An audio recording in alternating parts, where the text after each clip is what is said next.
Hello students, welcome back. आज के इस क्लास से हम लोग अपने क्लास 12 ज्योग्राफी के सैंपल पेपर को डिस्कस करने वाले हैं। अब ये सैंपल पेपर है जो आपका, इसका जो कोड होगा आपका ना, ठीक है, कोड इसका आपका है 0 to 9। तो सबसे पहले हम लोग बात करेंगे इस सैंपल पेपर के अंदर टोटल आपके कितने सेक्शंस होंगे और इस सेक्शन आपके कितने क्वेश्चन कैरी करेंगे और हर एक क्वेश्चन आपके ना कितने मार्क्स के होंगे, उन सभी को हम लोग पहले क्या करेंगे, अच्छे से डिस्कस करेंगे। देखो, सबसे पहले अगर हम लोग बात करेंगे ना सेक्शन की, ठीक है, हमारा जो ये सैंपल पेपर है, इस सबसे पहले अगर हम लोग बात करें इसमें सेक्शन कितने होंगे, तो टोटल इसके अंदर ना 5 सेक्शन आपको देखने को मिलेंगे। ए, बी, सी, डी एंड ई। तो ये टोटल हमारे क्या होने वाले हैं, 5 अलग अलग हमारे सेक्शन होने वाले हैं। अब सबसे पहले अगर हम लोग बात करते हैं सेक्शन ए के बारे में, ठीक है ना, अगर हम लोग बात करें सेक्शन ए के बारे में, तो सेक्शन ए के अंदर जो क्वेश्चन होंगे आपके, वो टोटल होंगे 1 से लेकर के आपके 17 तक, ठीक है ना। तो अगर हम लोग सेक्शन ए के बारे में बात करेंगे, तो सेक्शन ए के अंदर जो टोटल नंबर ऑफ क्वेश्चंस होंगे आपके 1 से लेकर के 17 तक होंगे। एंड ईच क्वेश्चन कितने मार्क्स कैरी करेंगे हमारे, ईच क्वेश्चन जो होंगे आपके 1 मार्क के होंगे, है ना। ईच क्वेश्चन कितने मार्क के होंगे आपके, 1 मार्क के होंगे। इसके अलावा अगर हम लोग बात करें सेक्शन बी के अंदर, ठीक है, नेक्स्ट अगर हम लोग बात करते हैं सेक्शन बी के अंदर, ठीक है, तो सेक्शन बी में हम लोग बात करेंगे जो टोटल हमारे क्या है नंबर ऑफ क्वेश्चंस होंगे, वो 18 से लेकर के कितने होंगे हमारे 20 तक होंगे, ठीक है ना। तो सेक्शन बी के अंदर जो हमारे क्या है क्वेश्चन है, वो कितने होंगे आपके, तो 18 to 19 होंगे। कितने क्वेश्चंस होंगे आपके, 18 to 19 होंगे।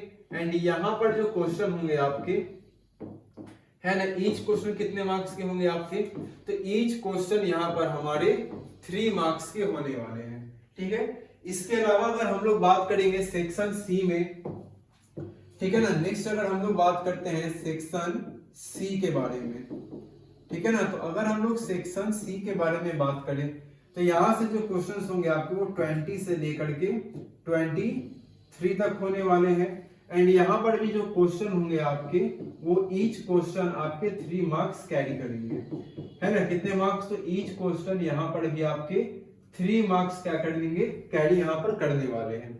इसके अलावा अगर हम लोग बात करेंगे सेक्शन डी में, ठीक है ना, अगर हम लोग बात करते हैं सेक्शन डी के अंदर, सेक्शन डी, तो सेक्शन डी के अंदर हमारे जो टोटल नंबर ऑफ क्वेश्चंस होंगे, वो 24 से लेकर के आपके 28 तक होने वाले हैं।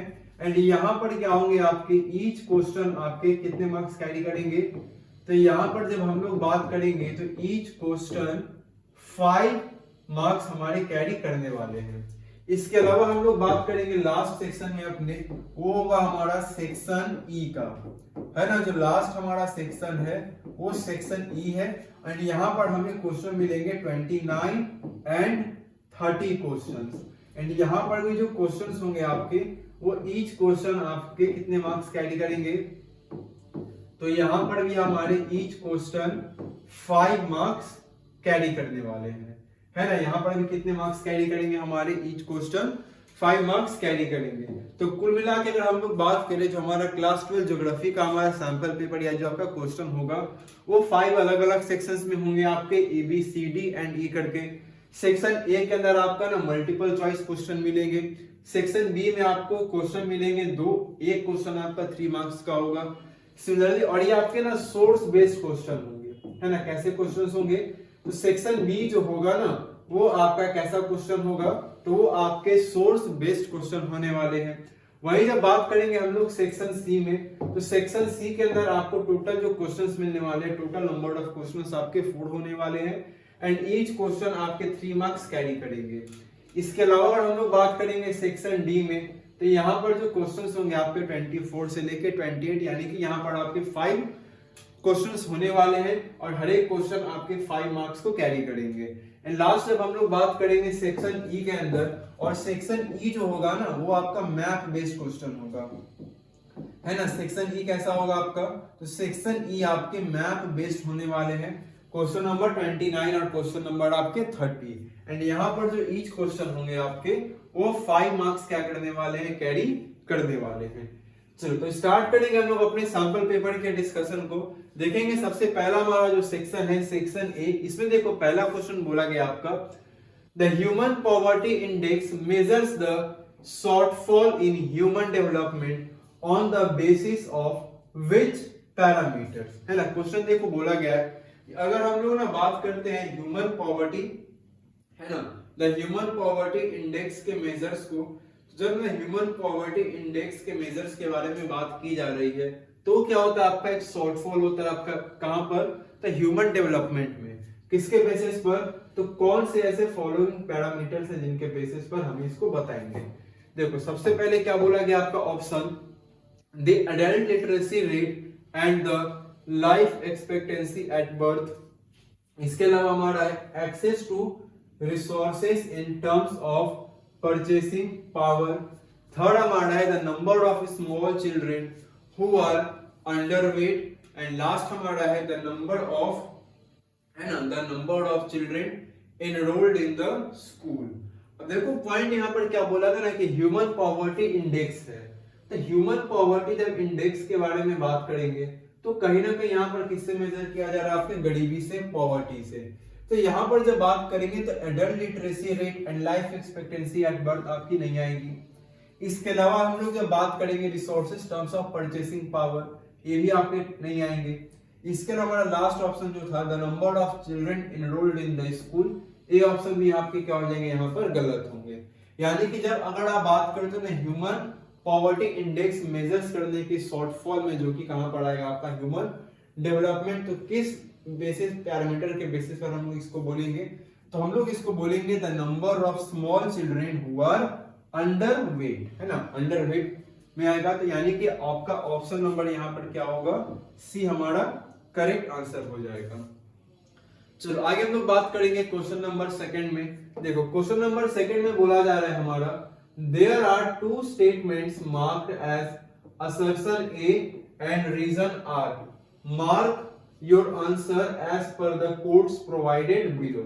यानी कि सिंपल है आपका ना assertion और reason based आपका क्वेश्चन यहाँ पर दिया गया है। देखो assertion में बोला गया आपका often smaller countries have done better than larger ones and relatively poorer nations have been ranked higher than richer नेवर्स in terms of human development. तो बिल्कुल सही आपका स्टेटमेंट है। आगे देखो बोला गया है size of the territory and per capita income are not directly related to human development. Countries with higher human development are those where a lot of investment in the social sector, है ना, in the social sector has taken place. ठीक है, अब देखो पहले statement को समझते हैं क्या क्या बोला गया है। देखो पहला बोला गया ना कि ऑफन हमें देखने को मिलता है कि जो स्मॉलर कंट्रीज होती हैं, है ना, वो बेटर क्या करती है, परफॉर्म करती है। उनका जो लार्जर कंट्रीज होते हैं उनसे रिलेटिवली बड़े पुअर भी होती हैं। लेकिन जब बात रैंकिंग की आती है ना, किसमें, जब बात ह्यूमन डेवलपमेंट रैंकिंग की आती है तो हमें बहुत बार देखने को मिलता है जो पुअर नेशन है वो अच्छे नेशन से, रिचर नेशन से भी क्या होता है, उनका ह्यूमन डेवलपमेंट अच्छा होता है। तो बिल्कुल सही आपका स्टेटमेंट हो जाएगा।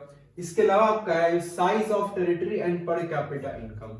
अब देखो जैसे ना किसी भी टेरिटरी के साइज के बारे में पता करें, जैसे फॉर एग्जांपल अगर हम इंडिया के लेते हैं तो इंडिया की पूरी टेरिटरी आपकी हो गई, और जो पर कैपिटा इनकम आपका होता है ना, वो क्या है आपका डायरेक्टली आपका ह्यूमन डेवलपमेंट से रिलेटेड नहीं करता है। अगर हम लोग उसमें बात करते हैं सोशल सेक्टर में जिसको टेकन प्लेस किया गया है, तो स्टेटमेंट भी आपका क्या हो जाएगा, सही हो जाएगा।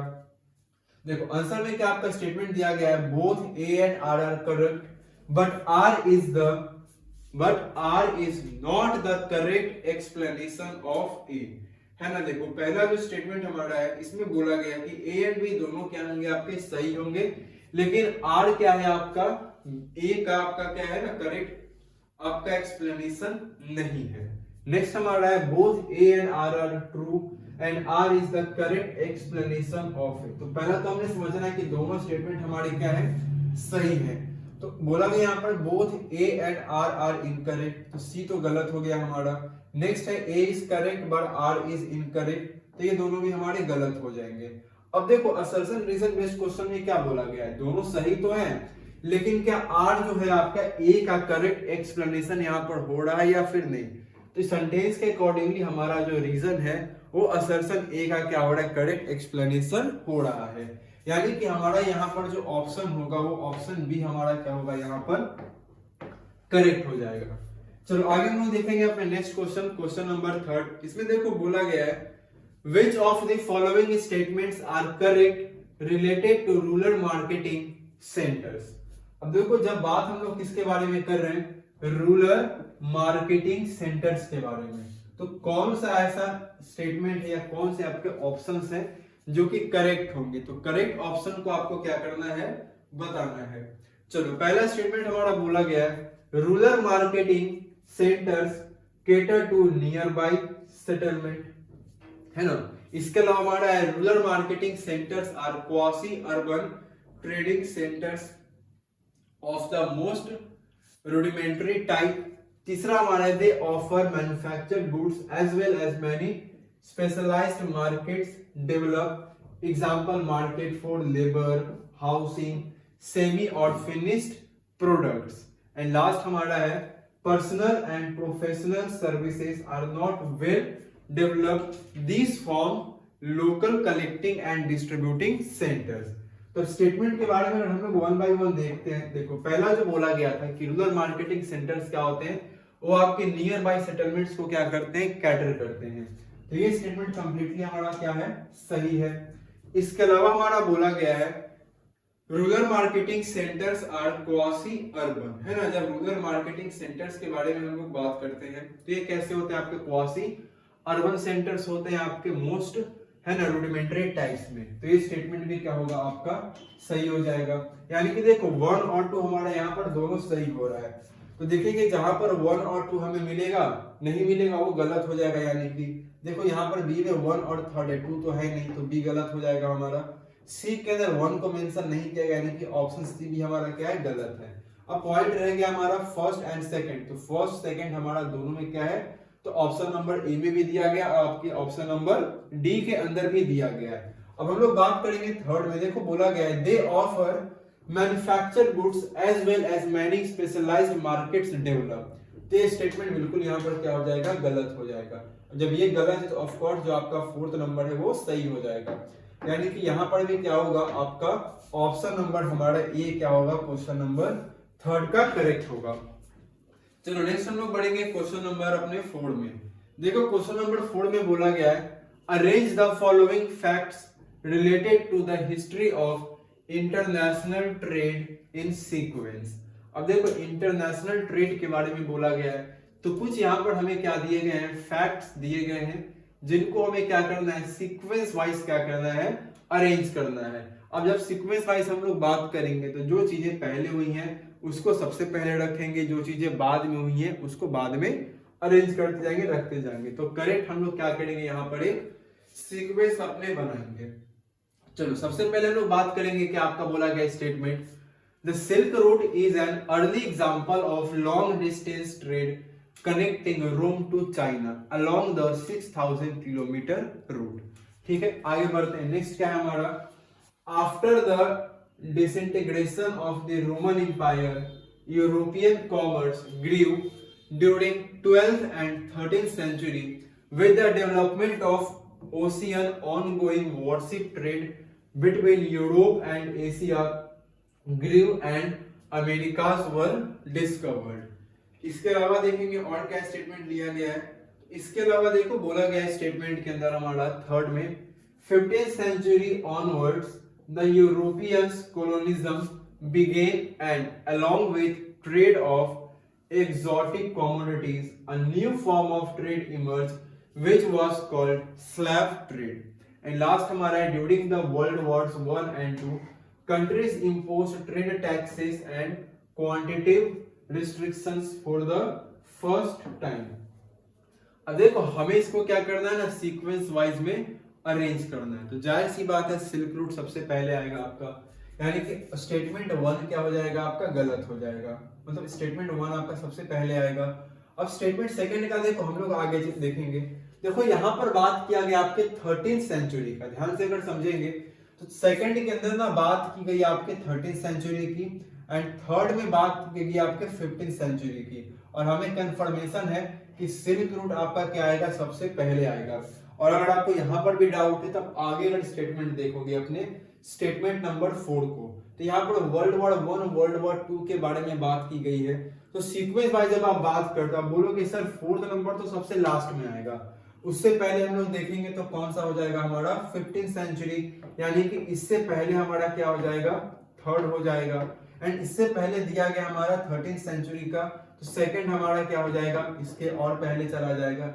यानी कि जी सिंपल सी बात है ना कि फर्स्ट आपका सबसे पहले आएगा। तो सीक्वेंस क्या बनेगा हमारा, जैसा दिया गया आपका सेम आपका सीक्वेंस रहेगा 1 2 3 एंड 4 का। तो देखते हैं हम लोग अपने ऑप्शन में, देखो ए के अंदर बोला है फर्स्ट सेकंड फोर्थ, तो ये गलत हो गया आपका। बी के अंदर स्टार्टिंग ये 4 से कर रहा है, तो ये भी गलत हो जाएगा। डी के अंदर थर्ड से स्टार्ट है, तो ये भी गलत, यानी कि ऑप्शन नंबर सी यहाँ पर क्या होगा, आपका करेक्ट आंसर हो जाएगा। ठीक है, तो आप अगर आपको स्टेटमेंट पता नहीं कि कौन क्या है, तो अपना डेट वाइज जो यहाँ पर मेंशन है उसी का भी इसको इजीली क्या कर सकते थे, क्वेश्चंस को सॉल्व कर सकते हैं। चलो नेक्स्ट हमारा है क्वेश्चन नंबर 5।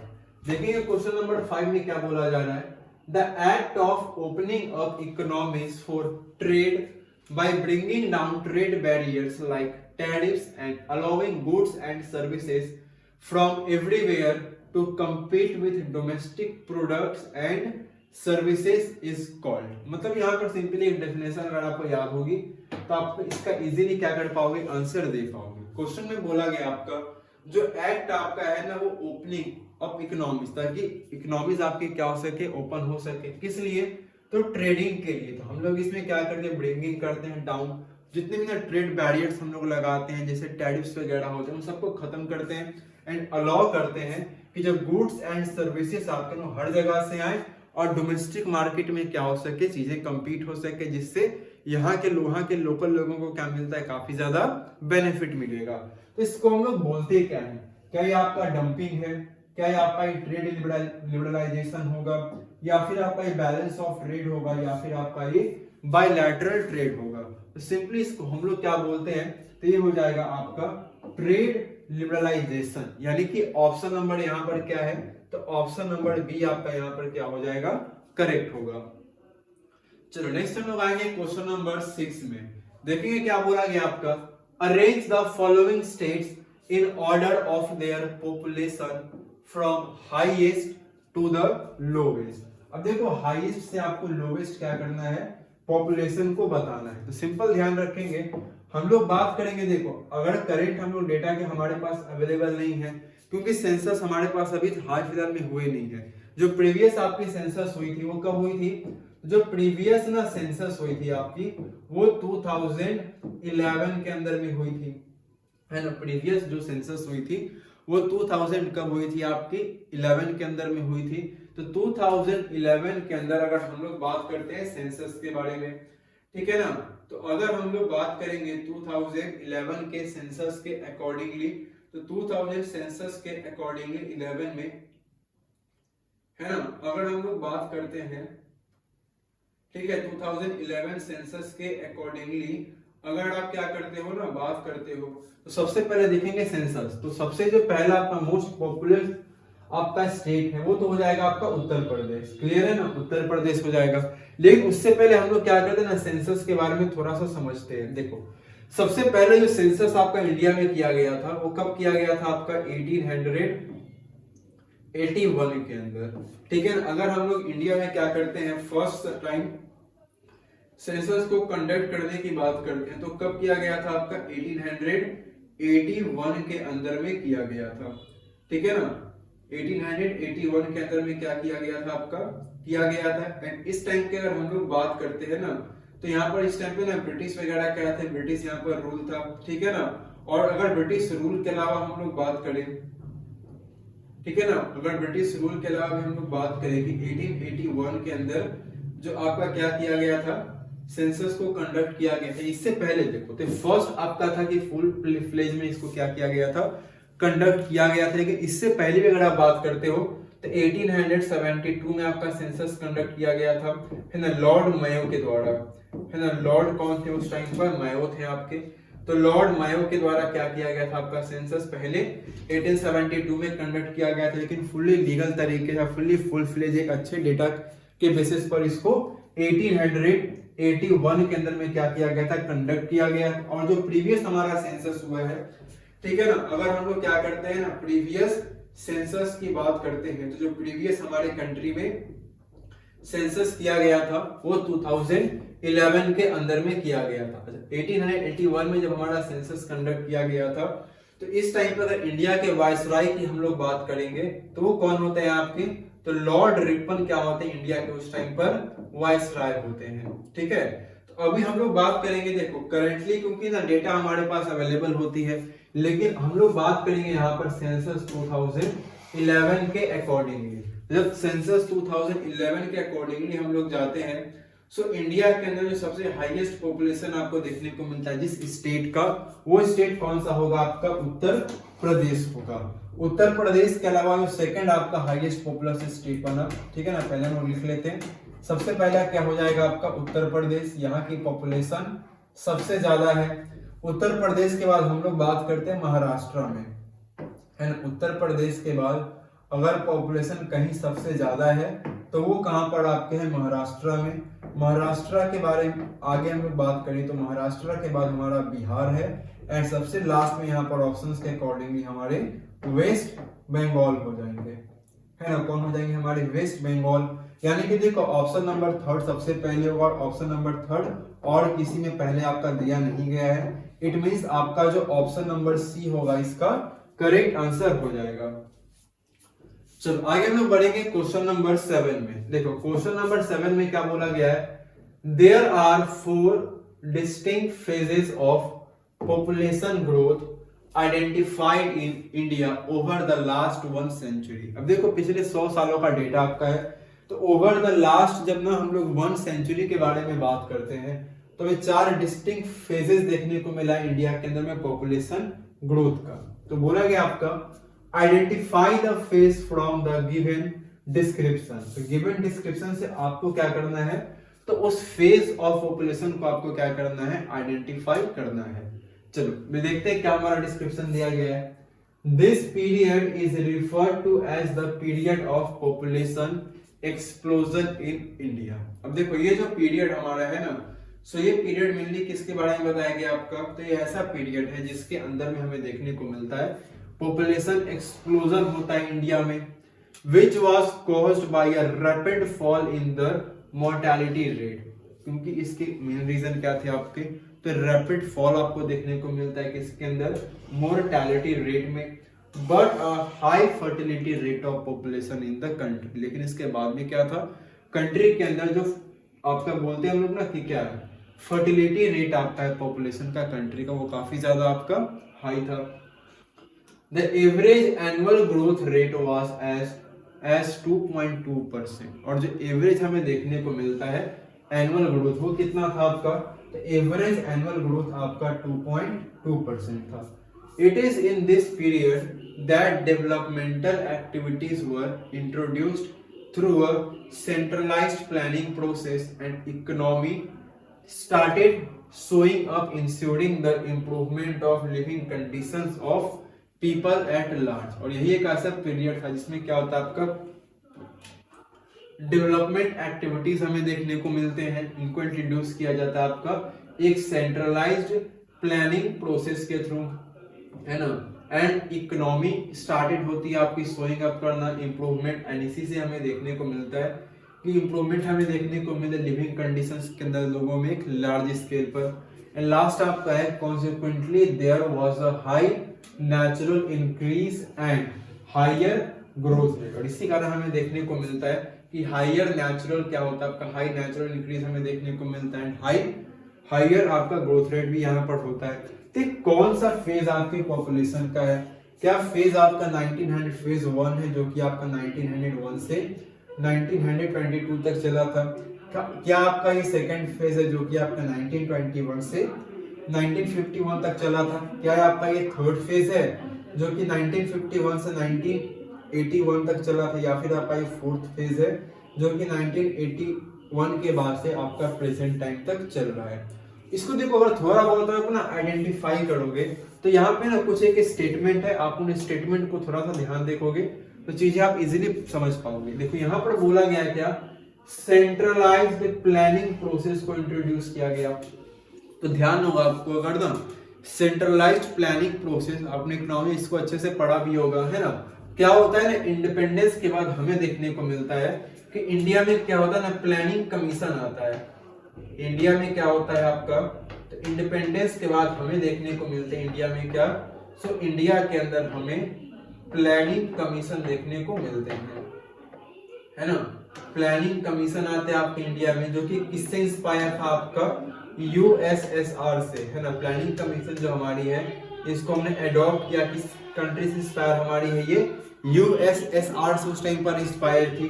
और ये मेनली करती क्या थी आपकी, तो 5 इयर्स के लिए क्या करती थी आपकी, ये प्लानिंग बनाती थी, है ना। 5 इयर्स के लिए क्या करती थी, प्लानिंग बनाती थी। अगर हम लोग बात करें इंडिया के अंदर कि जो फर्स्ट प्लान 5 ईयर प्लान चला था, इसका मेन काम क्या होता था, तो प्लानिंग कमीशन का मेन काम क्या था आपका, 5 ईयर प्लान बनाना, है ना। क्या बनाना, 5 ईयर प्लान बनाना, है ना। आने वाले 5 सालों में हम लोग कौन कौन सी चीजों को टारगेट करेंगे, कौन कौन से गोल्स हमें अचीव करने हैं, ये इनका मेन क्या होता था, काम होता था।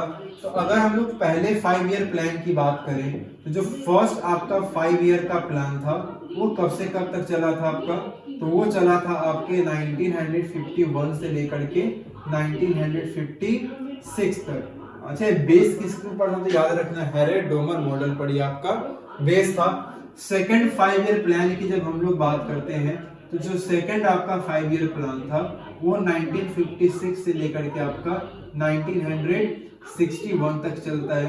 और ये जो आपका मॉडल था वो किसी महान लोबिस पर आपका क्या था, बेस्ड था। लेकिन करेंटली क्या होता है, 2014 के बाद से इस प्लानिंग कमीशन को खत्म कर दिया गया एंड इसके जगह पर क्या लेकर के आया गया आपका, तो इसके जगह पर एक लेकर के आया गया आपका नीति आयोग, है ना। क्या लेकर के आया गया आपका, नीति आयोग का गठन होता है, आपका नीति आयोग आपकी आती है, ठीक है ना। डेट याद रखेंगे कब आपका, तो 1 जनवरी 2015 के अंदर, ठीक है ना। एग्जाम में इसके फुल फॉर्म भी आपसे पूछते हैं, तो नीति का फुल फॉर्म याद रखेंगे क्या होता है आपका, तो national institutional for transforming India. क्या होता है फुल फॉर्म इसका, national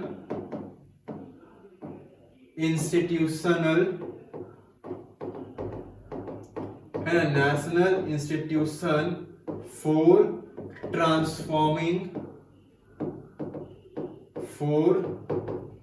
transforming India,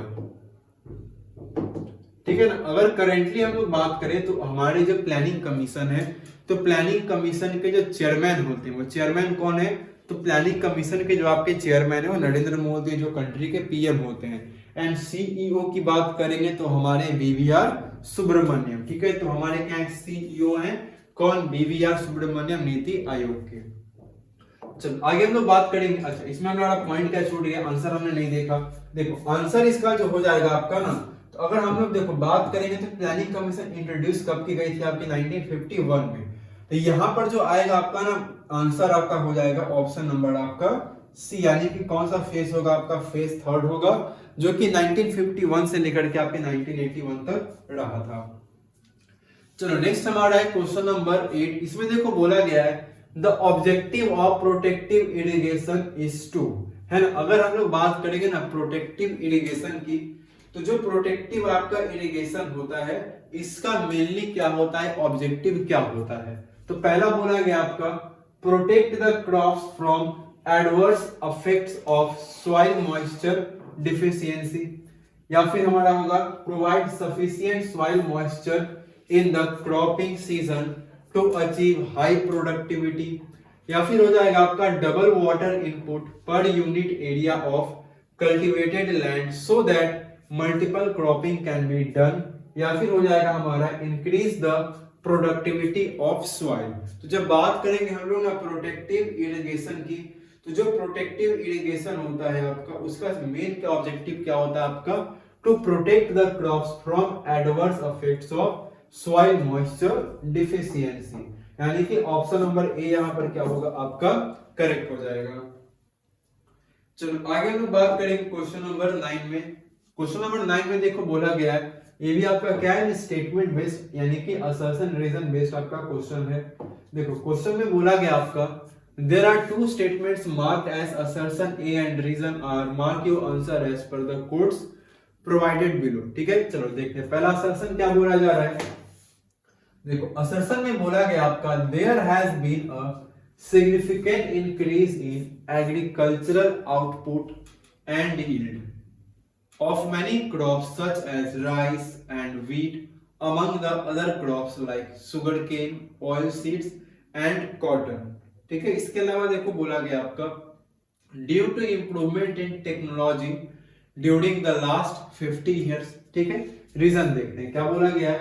expansion of irrigation has played a crucial role in enhancing agricultural output in the country. It provided basis for introduction of modern agricultural technology during the last 50 years। ठीक है, statement हमने पढ़ दिया दोनों assertion reason. अब देखो बात करते हैं। देखो पहला बात करेंगे तो बोला है आपका there has been a significant increase in agricultural output and yield। यहां तक तो बिल्कुल सही आपका है। Of many crops such as rice and wheat among the other crops like sugarcane, oilseeds, cotton due to improvement in technology during the last 50 years। तो बिल्कुल सही स्टेटमेंट आपका है कि पिछले 50 सालों में जो क्या हुआ है आपको अंदर टेक्नोलॉजी के अंदर इंप्रूवमेंट आपकी हुई है, जिस कारण से आपको क्या देखने को मिलता है एग्रीकल्चरल आउटपुट एंड यील्ड में आपको अच्छा खासा इंक्रीज देखने को मिलता है। अब बोला गया आपका दूसरा रीजन में है expansion of irrigation has played a crucial role in enhancing agricultural output in the country। बिल्कुल सही है कि जिस तरीके से हमारे कंट्री में क्या हो रहा है ना, इरिगेशन का एक्सपेंशन हो रहा है, तो उसने एक बहुत ही क्रूशियल रोल क्या किया है, प्ले किया है एग्रीकल्चरल आउटपुट को इनहेंस करने में कंट्री में।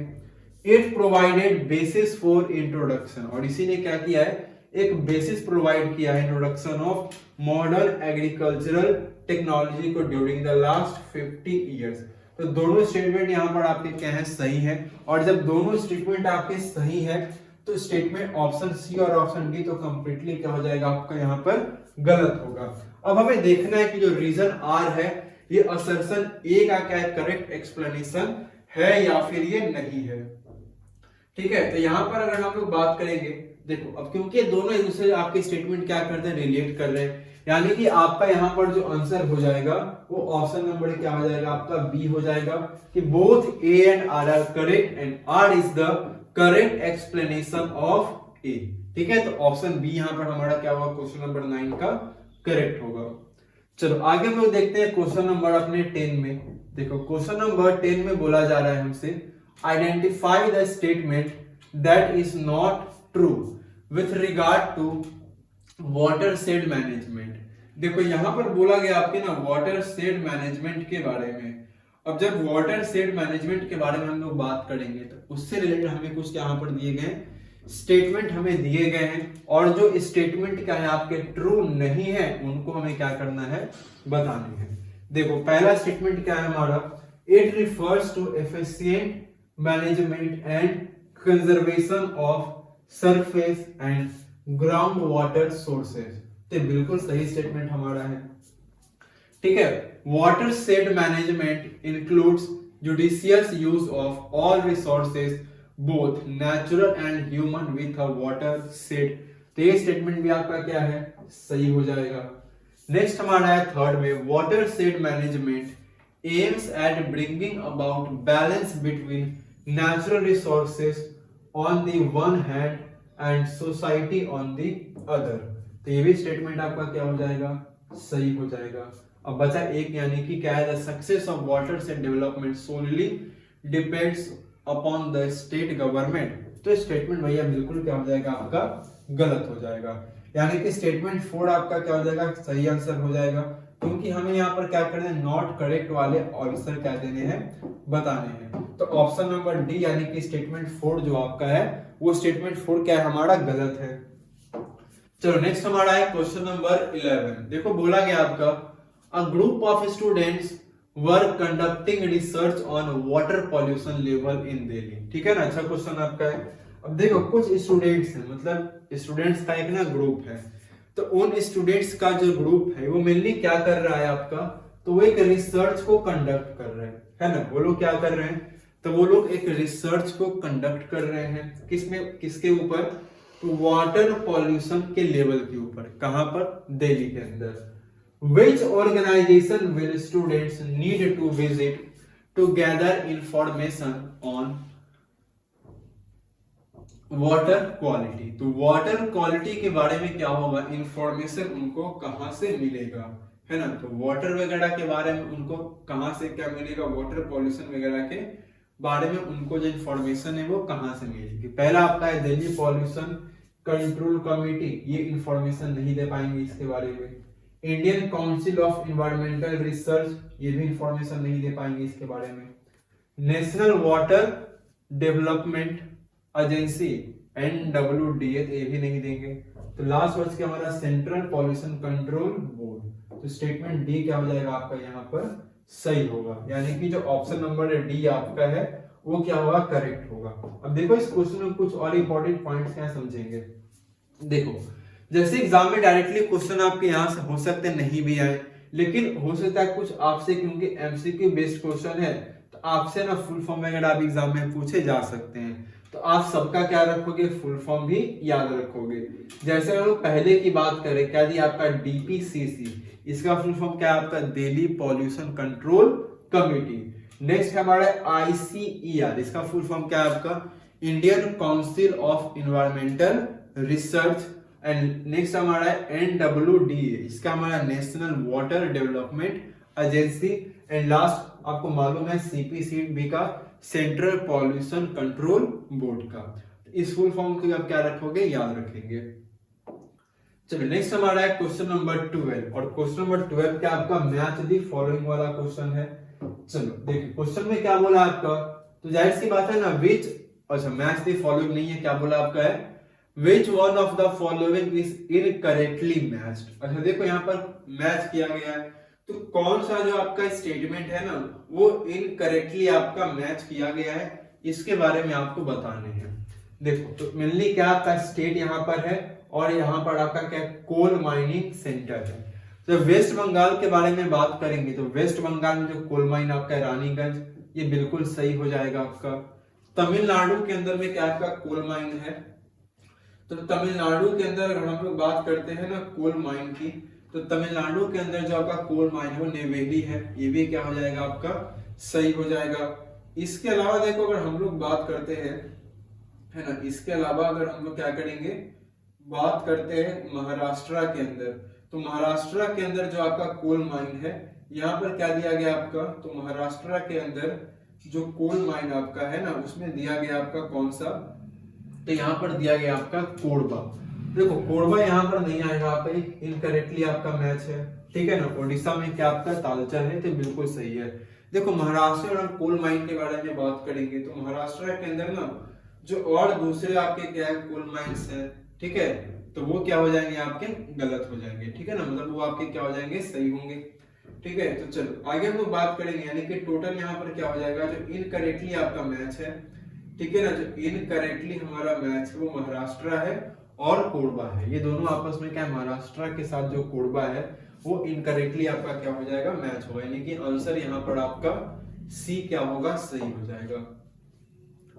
चलो नेक्स्ट हमारा है क्वेश्चन नंबर 30, देखेंगे क्या बोला है क्वेश्चन के अंदर। Satellite is mode of communication in themselves as well as they regulate the use of other means of communication.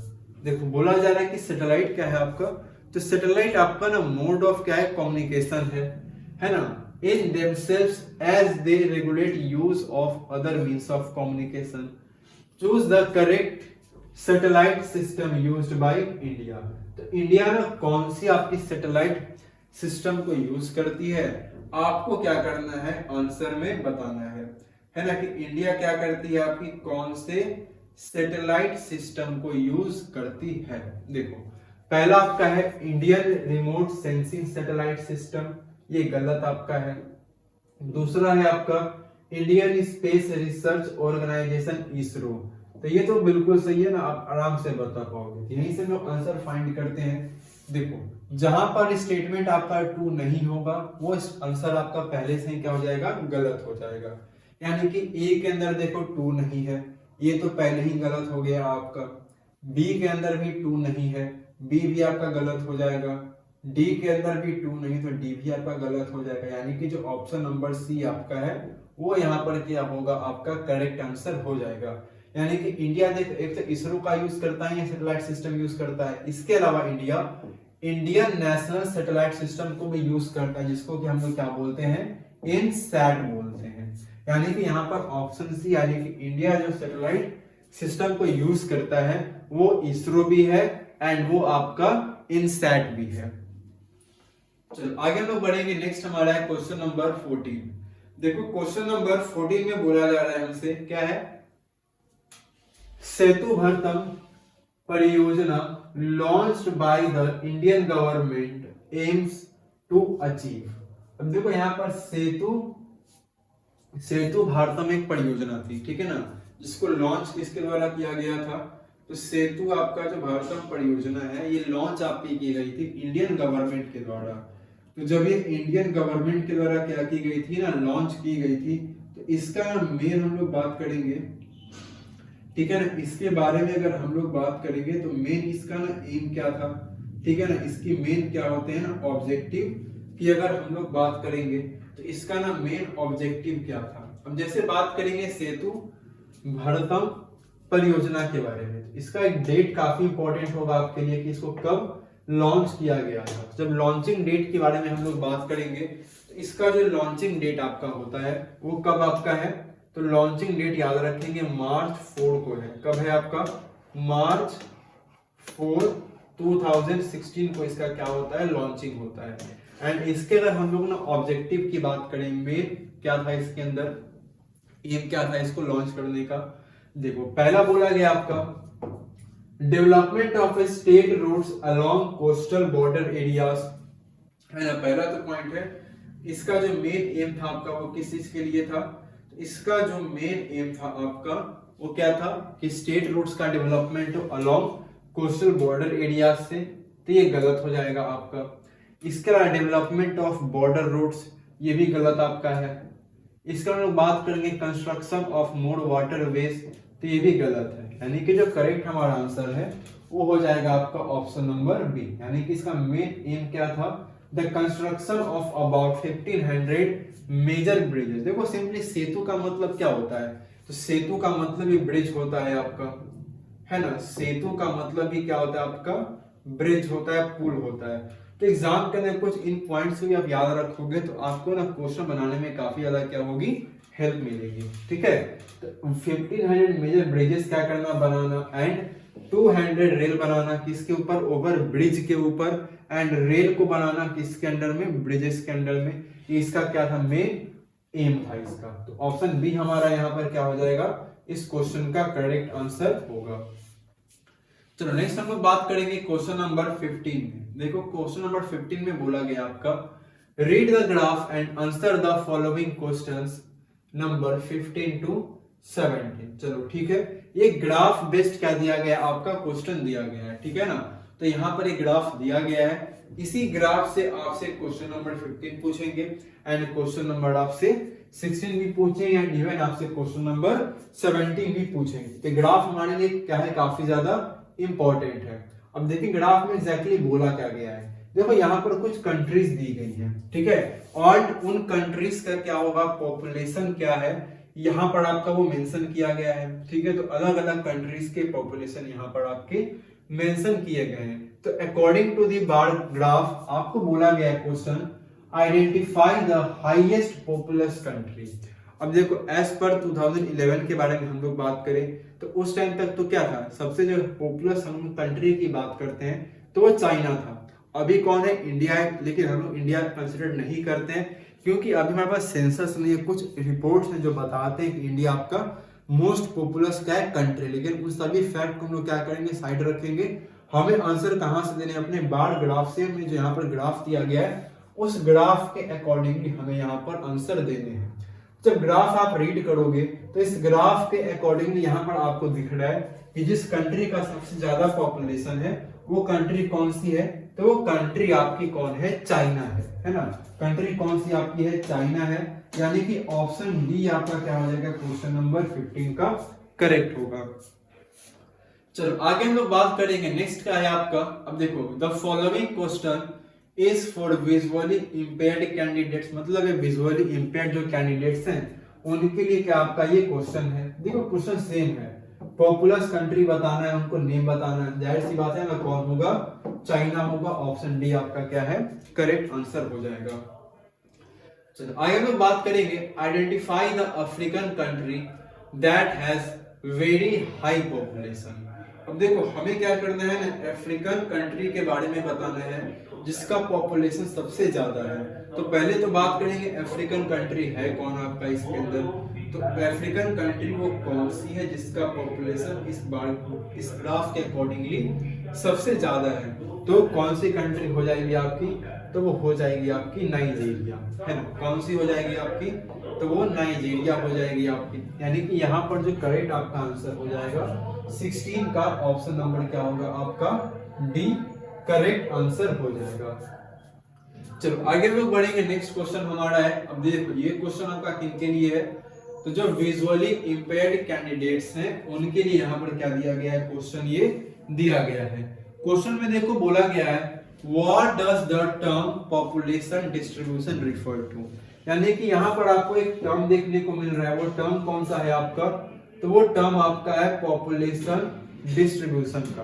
तो पॉपुलेशन डिस्ट्रीब्यूशन का टर्म का मतलब क्या होता है, यहाँ पर आपसे पूछा गया है। ऑप्शन देखो आपके दिए गए हैं, the total number of people living in specific area, the arrangement और spread of people across a given area, the rate at which population increased over time, या फिर the number of births per thousand, है ना, the number of birth per thousand people in the population. तो जो correct हम लोग answer की बात करेंगे, तो जो करेक्ट यहाँ पर आपका आंसर हो जाएगा वो हो जाएगा आपका इसके अंदर ऑप्शन बी, यानी कि अरेंजमेंट ऑफ और स्प्रेड ऑफ पीपल होता है आपका अक्रॉस अ गिवन एरिया, इसी को हम लोग क्या बोलते हैं, पॉपुलेशन डिस्ट्रीब्यूशन बोलते हैं, यानी कि ऑप्शन बी हमारे क्या होंगे यहाँ पर करेक्ट आंसर हो जाएंगे। चलो नेक्स्ट हमारा है क्वेश्चन नंबर 17। देखो बोला गया आपका which continent has the highest number of the world's most populous country, ठीक है ना। तो अगर हम लोग बात करें कौन सा ऐसा कॉन्टिनेंट है जिसके highest number of world's most populous countries देखने को मिलते हैं, तो वो कहाँ पर आते हैं आपके, क्या वो आपके अफ्रीका में है, नॉर्थ अमेरिका में है, एशिया के अंदर में है, या फिर आपके वो साउथ अमेरिका में। जो करेक्ट आपका आंसर हो जाएगा इसके अंदर वो एशिया होगा। यानी कि देखो जब आप बात करोगे एशिया में जो मोस्ट पॉपुलस कंट्री दो है आपके, चाइना और इंडिया, ये दोनों ही कहां पर आते हैं, तो ये दोनों ही कंट्री आपके एशिया के अंदर में ही आते हैं, ठीक है। अब देखो यहाँ पे बोला गया आपके ना कॉन्टिनेंट के बारे में, जब कॉन्टिनेंट के बारे में हम लोग बात करते हैं ना, तो आपको पता होगा टोटल जो नंबर ऑफ कॉन्टिनेंट्स आपके हैं वो कितने आपके हैं, तो 7 कॉन्टिनेंट्स आपके हैं टोटल, है ना। कौन कौन से आपको ये भी पता होगा, कौन कौन से हमारे हैं, तो पहला हमारा है एशिया, एशिया के बाद हमारा जो दूसरा कॉन्टिनेंट है अफ्रीका, देन हमारा है यूरोप, यूरोप के अलावा हमारे हैं नॉर्थ अमेरिका, है ना। यूरोप के बाद हमारे नॉर्थ अमेरिका, नॉर्थ अमेरिका के बारे में आगे हम लोग बात करें तो नॉर्थ अमेरिका के बाद जो हमारे कॉन्टिनेंट है वो है साउथ अमेरिका, इसके अलावा हमारे पास है ऑस्ट्रेलिया, ठीक है ना, ऑस्ट्रेलिया हो जाएंगे हमारे, एंड ऑस्ट्रेलिया के अलावा जो लास्ट हमारे कॉन्टिनेंट है वो हो जाएंगे एंटार्क्टिका। अब आपको बिल्कुल पता होगा एशिया हमारा क्या है, लार्जेस्ट कॉन्टिनेंट है ना, एशिया हमारा लार्जेस्ट कॉन्टिनेंट है, और ऑस्ट्रेलिया हमारा क्या है, स्मॉलेस्ट कॉन्टिनेंट है ना, स्मॉलेस्ट क्या है, कॉन्टिनेंट है। चलो नेक्स्ट हम लोग बात करेंगे क्वेश्चन 17। अब देखो ये क्वेश्चन जो आपका है ये विजुअली इंपेयर्ड कैंडिडेट्स के लिए है। अब क्वेश्चन ये बिल्कुल क्या है आपका सेम है, क्वेश्चन में कहीं पर कुछ भी चेंजेस आपके नहीं किए गए हैं, ठीक है। इसमें भी जो करेक्ट आपका ऑप्शन हो जाएगा वो हो जाएगा आपका ऑप्शन नंबर सी, यानी कि एशिया इसका भी क्या होगा आपका करेक्ट आंसर हो जाएगा। चलो आगे हम लोग बात करेंगे, नेक्स्ट हमारा है सेक्शन, और ये सेक्शन हमारा है सेक्शन बी। अब देखो सेक्शन बी, जैसा कि मैंने आपको पहले बताया स्टार्टिंग में कि सेक्शन बी क्या होने वाले हैं, आपके सोर्स बेस्ड क्वेश्चन होने वाले हैं, ठीक है। यानी कि कुछ क्या होंगे आपके सोर्स यहाँ पर गिवन होंगे पैसेज टाइप, उसको आपको क्या करना है, रीड करना है, एंड उसको रीड करने के बाद उसके अकॉर्डिंगली आपको क्या करना है, अपने क्वेश्चन के आंसर भी देने हैं, ठीक है। अब देखो जो पहला हमारा सोर्स है, इसका जो आपका हेडिंग है वो हेडिंग आपका है टूरिज्म का, ठीक है ना। तो पहला जो क्वेश्चन हमारा है, इसका जो हेडिंग आपका है वो कौन सा हेडिंग आपका हो जाएगा, टूरिज्म का। अब देखो बोला गया आपका, tourism has become the world's single largest tertiary activity in total registered jobs 250 million and total revenue 40% of the total GDP। अब देखो टूरिज्म के बारे में जब हम लोग बात करते हैं तो टूरिज्म क्या है आपका, तो वर्ल्ड का सिंगल लार्जेस्ट क्या है आपका टर्शियरी एक्टिविटी है। अब एक्टिविटी जब हम लोग बात करते हैं इकोनॉमिक टर्म्स के अंदर तो तीन तरह की होती है आपकी, प्राइमरी होते हैं आपके, एंड अगर हम लोग बात करें इसके अंदर तो कौन कौन से देखने को मिलते हैं आपके, प्राइमरी, सेकेंडरी एंड टर्सरी। तो सिंगल लार्जेस्ट क्या है आपका टर्सरी एक्टिविटी आपका है, जिसमें जो टोटल आपके ना रजिस्टर्ड जॉब्स है ना, जॉब्स के बारे में बात करें तो जो टोटल रजिस्टर्ड आपकी जॉब्स है ना वो 250 मिलियन है, एंड जो टोटल रेवेन्यू है तो पूरा टोटल जीडीपी का आपका 40% ऑफ द रेवेन्यू कहां से आता है, तो टोटल जीडीपी के 40% का रेवेन्यू जो है वो आपको इसी टूरिज्म से देखने को मिलता है। Besides, many local persons are employed to provide services like accommodation, meals, transport, entertainment and special shops serving the tourist। अब यहाँ पर देखो बोला कि इनके अलावा आपको और क्या देखने को मिलता है, कुछ लोकल पर्सन इनमें इन्वॉल्व होते हैं, जैसे एम्प्लॉयड होंगे जो कि मेनली अलग अलग तरह के सर्विसेज क्या करते हैं, टूरिस्ट को प्रोवाइड करते हैं। जैसे अगर हम लोग बात करें एकोमोडेशन की, रहने वाने के लिए जगह दे देना अपना, मील्स खाना वगैरह उनका हो गया, ट्रांसपोर्ट, एंटरटेनमेंट, और जो स्पेशल शॉप्स होते हैं जो टूरिस्ट को क्या करते हैं आपके सर्व करते हैं। Tourism fosters the growth of infrastructure industries, है ना, वही क्या करती है, जो टूरिज्म आपकी होती है वो फोस्टर्स करती है आपकी इंफ्रास्ट्रक्चर के ग्रोथ को, है ना, इंफ्रास्ट्रक्चर इंडस्ट्रीज के ग्रोथ को। रिटेल ट्रेडिंग, है ना, रिटेल ट्रेडिंग यहाँ पर होती है आपकी, and craft industries. In some regions tourism is seasonal because the vacation period is depend on favourable weather conditions. अब देखो बोला गया कुछ रीजंस की हम लोग बात करें तो टूरिज्म वहां पर ना सीजनल होती है, सालों टूरिज्म वहां पर आपको देखने को नहीं मिलते हैं। वहां पर जो टूरिज्म आपकी होती है वो सीजनल होती है, क्यों, क्योंकि जो वेकेशन पीरियड आपका डिपेंड करता है किसके ऊपर, तो फेवरेबल वेदर कंडीशंस के ऊपर क्या करता है आपका वेकेशन पीरियड वहां पर डिपेंड करेगा। But many reasons attract visitors all the year round, लेकिन वहीं पर कुछ ऐसे भी रीजन्स हैं जो कि सालों क्या करते हैं, विजिटर्स को अट्रैक्ट करते हैं। The warmer places around the Mediterranean coast and the west coast of India are some of the popular tourist destination in the world. अब देखो जैसे बात करेंगे वार्मर प्लेसेस जो कि मेडिटरेनियन कोस्ट के अराउंड में है या फिर जो वेस्ट कोस्ट ऑफ इंडिया है, तो कुछ पॉपुलर आपके क्या है टूरिस्ट डेस्टिनेशन है, कहां पर, तो पूरे वर्ल्ड में। अदर्स इंक्लूड विंटर, है ना, अदर्स इंक्लूड हो जाएंगे आपके ना winter sports region found in mainly in mountainous areas and various scenic landscape and national parks which are scattered. Historic towns also attract tourist. अब देखो जो हिस्टोरिक टाउन्स होते हैं वो भी क्या करते हैं, आपके टूरिस्ट को काफी ज्यादा अट्रैक्ट करते हैं। जैसे अगर हम लोग एग्जांपल बात करें इंडिया के अंदर दिल्ली का, है ना, because of the monument, heritage sites and cultural activities.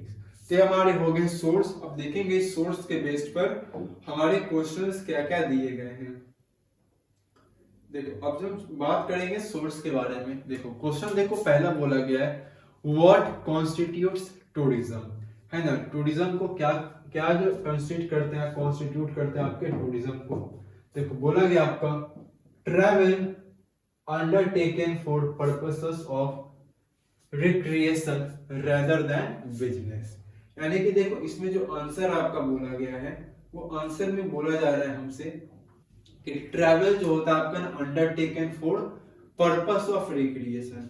यानी कि टूरिज्म की जब बात करेंगे ना तो टूरिज्म के अंदर नॉर्मली लोग क्या करते हैं आपके, तो उनका मेन पर्पस है रिक्रिएशन करने का होता है, ना कि बिजनेस करना।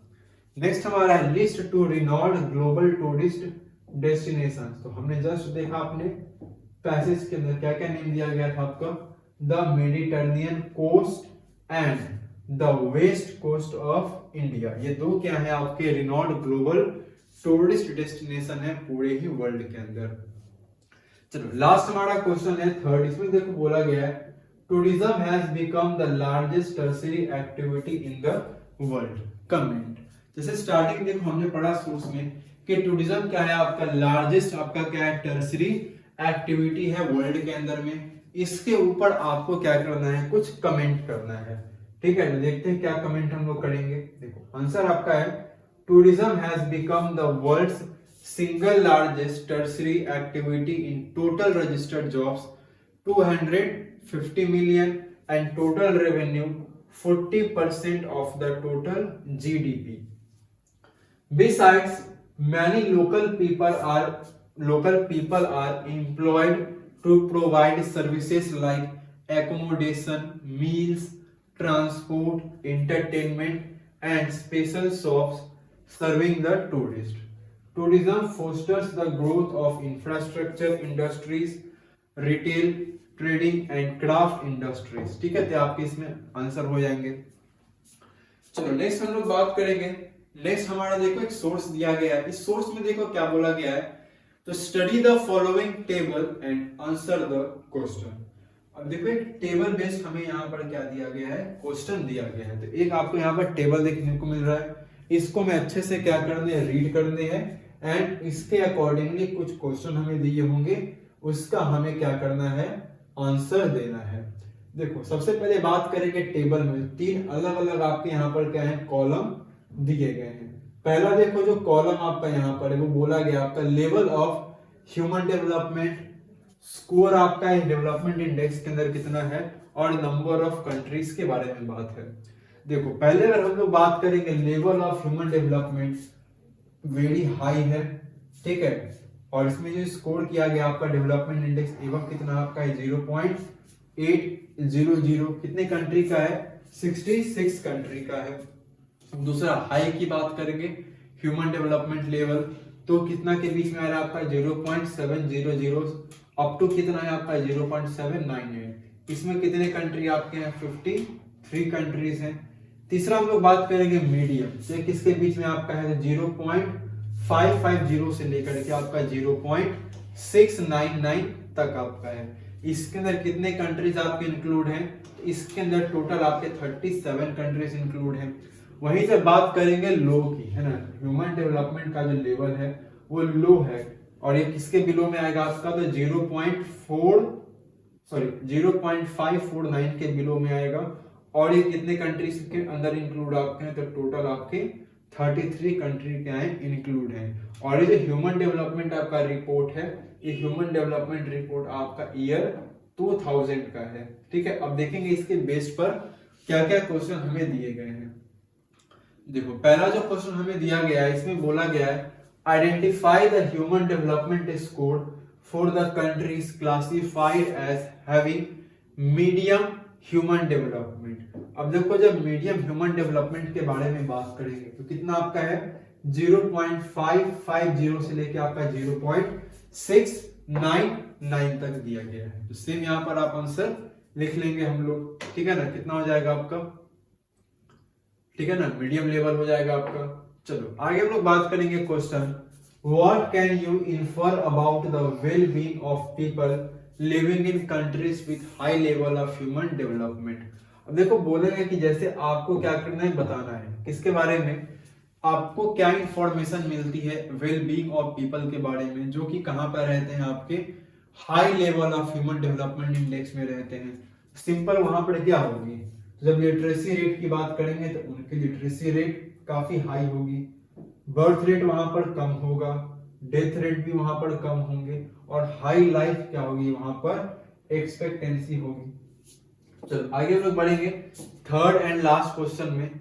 देखो इस क्वेश्चन में बोला गया हमसे, give reasons for low level of human development in 33 countries. देखो जैसा कि हमने देखा कि 33 कंट्रीज के अंदर में क्या है, आपका लो ह्यूमन डेवलपमेंट आपका है ना, लो क्या आपका ह्यूमन डेवलपमेंट है। तो इसके पीछे का रीजन हमसे पूछा गया है कि आखिर इसके पीछे के क्या रीजंस रहे होंगे। देखो पहले रीजन की हम लोग बात करें आंसर में, देखो मेंशन किया गया आपका, countries with low levels of human development tend to spend more on defence rather than social sectors. अब ऐसे कंट्रीज ना जिनका low level of human development है, वो मेनली ज्यादा क्या करते हैं, स्पेंड मोर ऑन डिफेंस, है ना, वो अपने डिफेंस पर क्या करते हैं, मोर क्या करते हैं, स्पेंड करते हैं, रेदर देन सोशल सेक्टर्स के ऊपर करने के बजाय। These countries tend to be located in areas of political turmoil। और ऐसे कंट्रीज आपको ना उन जगह पर देखने को मिलते हैं जहां पर पॉलिटिकल टर्मोइल आपको काफी ज्यादा देखने को मिलती है ना, वहां पर सोशल इंस्टेबिलिटी आपको देखने को मिलेगी, किसके फॉर्म में, तो सिविल वॉर कह लो आप, फमाइन कह लो, या फिर आप हाई इंसिडेंस ऑफ डिजीज कह लो। They have not been able to, है ना, they have not been able to initiate accelerated economic development, यानी इस लायक में नहीं होते हैं कि अपने क्या कर सके, इकोनॉमिक, है ना, डेवलपमेंट को एक्सेलरेट कर सके। ठीक है, तो ये कुछ आपके रीजंस होते हैं लो लेवल ऑफ ह्यूमन डेवलपमेंट के। ठीक है, इसका आप आंसर क्या करोगे, बड़ी आसानी से लिख सकते हो। नेक्स्ट हमारा है सेक्शन सी।